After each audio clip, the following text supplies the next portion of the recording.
the organizers, Meom, the panelists, and the other speakers for giving me this opportunity. My previous speaker mentioned that it's a strange disease because of the strange shape that it has. But then it's even stranger when we look at. There's nothing more frustrating than seeing something like this. After a transplant, recurrence of keratoconus. Previously, we used to think that this is because of the tissue that we have left behind, and these changes were happening in the host tissue. So it should be peripheral. But then, over a period of time, central keratoconus, that is in the transplanted tissue, has also been noted, such as this, as well as break in the Bowman's membrane. Now, it's even more frustrating to see extreme thinning in a grafted tissue with opacity.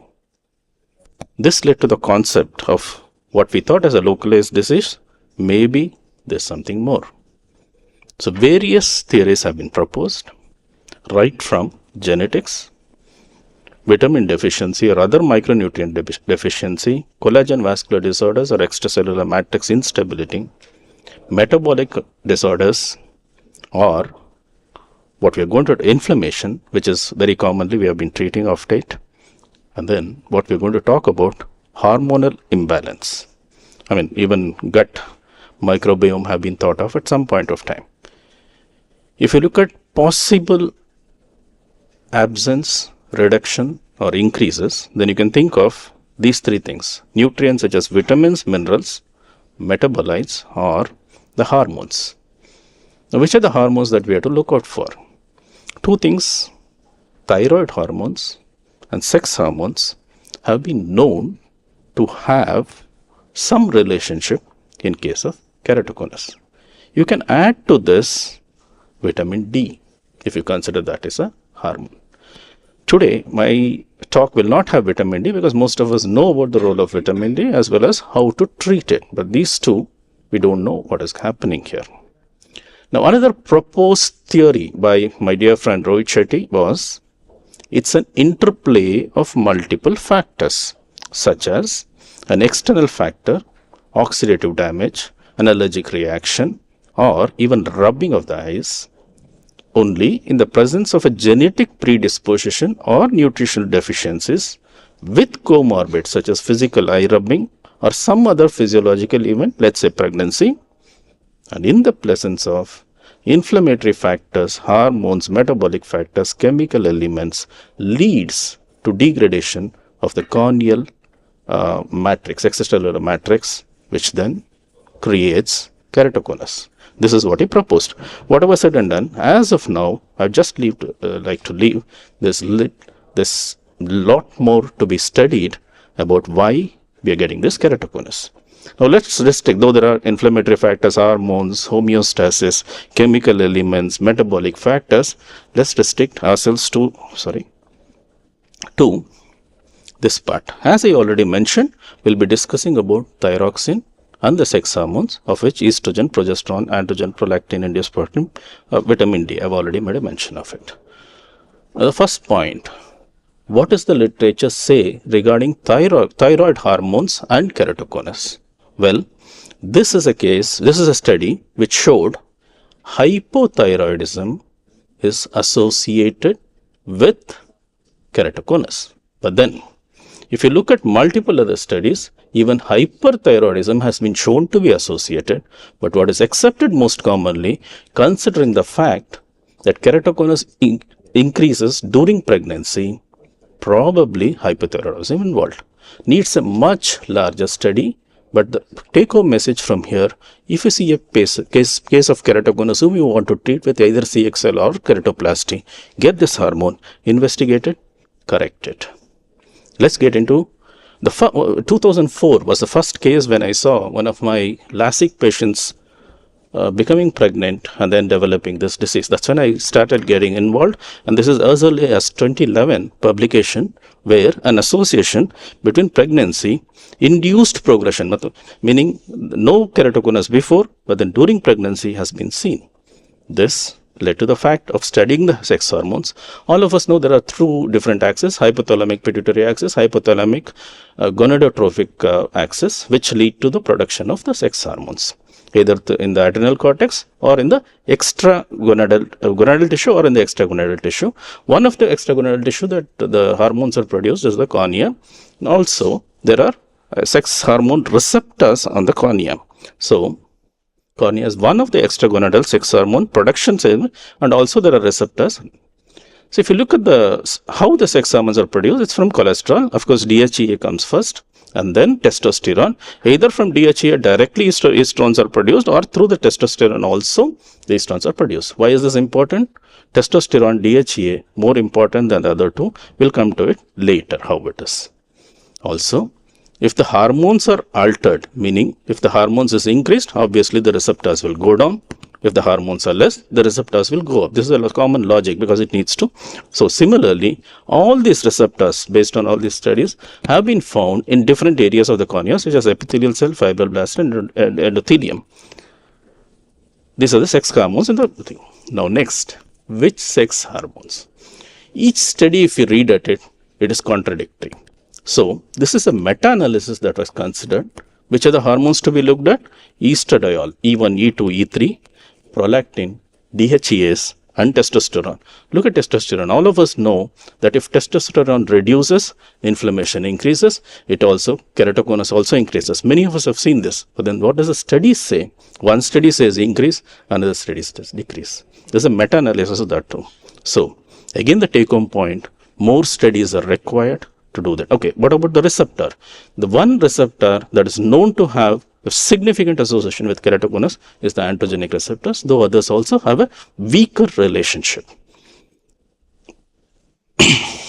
Now, again, no proven facts, but then how does these sex hormones affect the eye? It can have various things, right from dry eye disease, corneal disease, cataract, glaucoma, demyelinating optic neuritis, ARMD, CSCR. CSCR, all of us know that it does.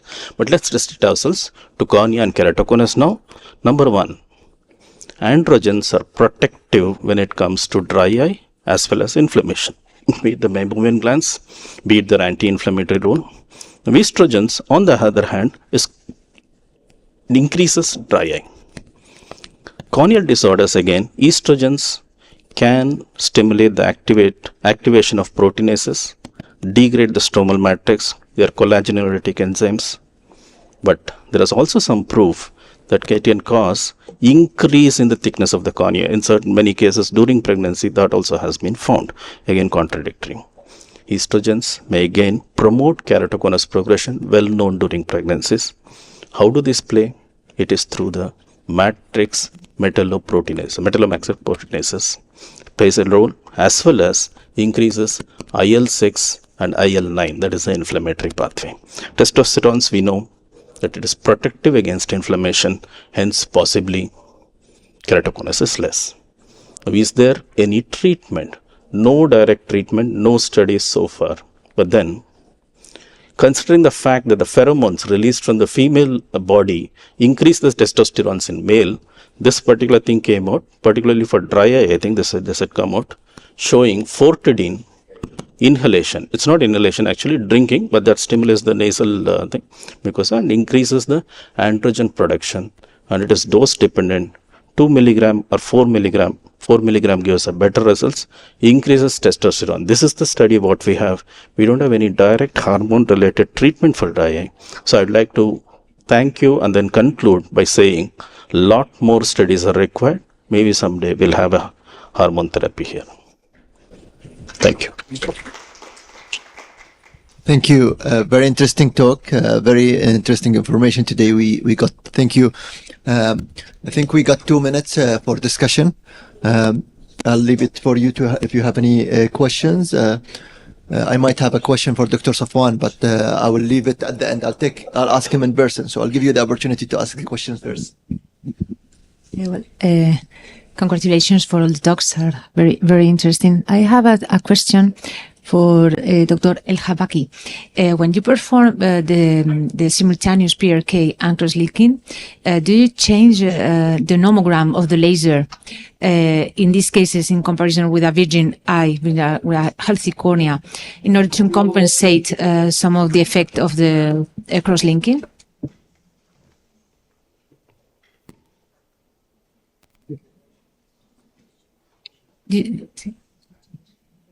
Excuse me, can you repeat the question? Yes. In these cases in which you perform simultaneous cross-linking and PRK, do you do any change in the laser nomogram for the correction of the myopia or the of the astigmatism in order to compensate some of the effect of the cross-linking in these cases in the final refraction? I use the Boschelon platform with this program integrates with this platform, and it's inside. I change nothing, but I know that the energy and the spot for the epithelium, it's not the same for the stroma. They automatically change the power and the diameter of the spot when we go from epithelium to the stroma. Dr. Sapa, do you have any questions? I have a question to how Yes. many microns do you limit your self-ablation? Never more than 50 microns. And the best indication of those cases, it's 50, 15, 50. And the best indication we have stroma around 400 microns and the Camax less than 55. Did you use mitomycin? Never. There is an interesting paper from Ashraf Armia and I think the Zurich team, Shadi Awad, not using because they found that haze, because the weakest point when you combine the treatment, it's the haze. We're afraid of the haze. And I think if we can prevent the haze, it's first to work with smooth surface. I remove the epithelium not by blade mechanically, because when we remove the epithelium by blade, we have irregular surface at the first, and we have the irregular surface then, because the epithelium is irregular. When we made photoablation epithelium by laser, we have smooth surface. This is the first key to avoid haze. The second point, I add the steroids immediately after combining treatment. And steroids, I highlight the point without antibiotic. That's steroid with eye drops and antibiotic. So when we decrease the treatment, we decrease only steroid, not antibiotic. So also with the traditional PRK, you wouldn't use the mitomycin? No, it depends. No, in my country, no. When I use mitomycin, it's in the normal cornea, virgin cornea, not keratoconus. But in keratoconus, I think it's consensus, no debated question, no use for mitomycin. Great. Yes, trans-PRK. With cross-linking then? Yes, I say it's this same name treatment. Yes. No sequential. And I give my I'll opinion. give it one more last question because the next session is supposed to start. I think we have one more last question. Quick questions, please. First of all, thank you so much for the presentation. My question is about, you had a slide comparing wavefront-guided PRK and topo-guided. And could you just reiterate, are you happier with results given by wavefront-guided or topo-guided? For example, for a patient who could qualify for both? As I show, we do a topo-guided treatment. We take into account only anterior surface, not the posterior surface. As you know, in keratoconus, there is compensation between anterior and posterior surface. If you change only anterior surface, you can induce aberration because this is compensation between two phases. When we do wave-guided treatment, we take into account the total aberration. And it's very positive that in young patients in keratoconus, we don't have, I think, internal aberration because the lens is clear. We are not talking about a patient with cataract. So what is the aberration in keratoconus? It's what's happening in anterior, posterior surface. No internal, I think, in my opinion, because the lens is clear. I think that is right in that because the problem, the past, we didn't have a good measurement for the posterior. That's why when we were using Shimflock through the Cyrus or Pentacam, we didn't have the total high order abrasion to treat. That's why ocular wavefront, it was calculate the posterior by deducting the anterior from the posterior, especially those machines that they have Placido disc with their system. But now with MS39, no, or let us say with OCT and ray tracing, we have all the data that's coming from the posterior, and we have the data, as Dr. Mahsen said, it's a total. So when I'm treating, I'm not treating the coma of anterior like in the past and try to manipulate in a way that I will not treat the total anterior coma. No. Here I'm treating the total coma, which means the coma that's been compensated from the posterior and anterior. So, as Dr. Mohsen said, the ocular wavefront play now more accurate than ocular wavefront. Thank you. Yeah, thank you, Dr. Safwan.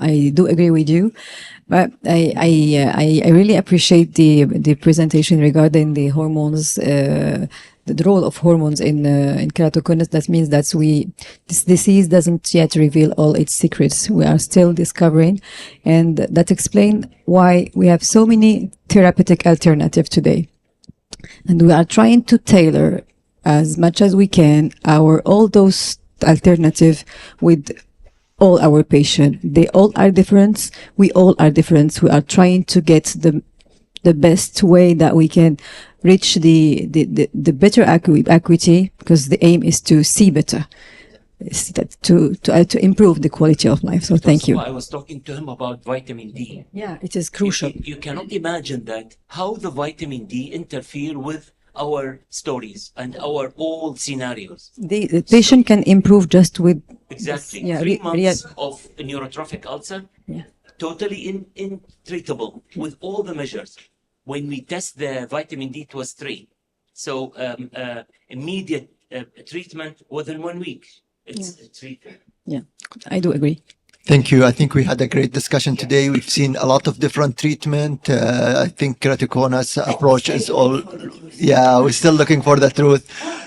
Thank you all. I think Dr. Abdullah is here. He's looking at me now, so we will leave the podium for the next session. All right. Thank you.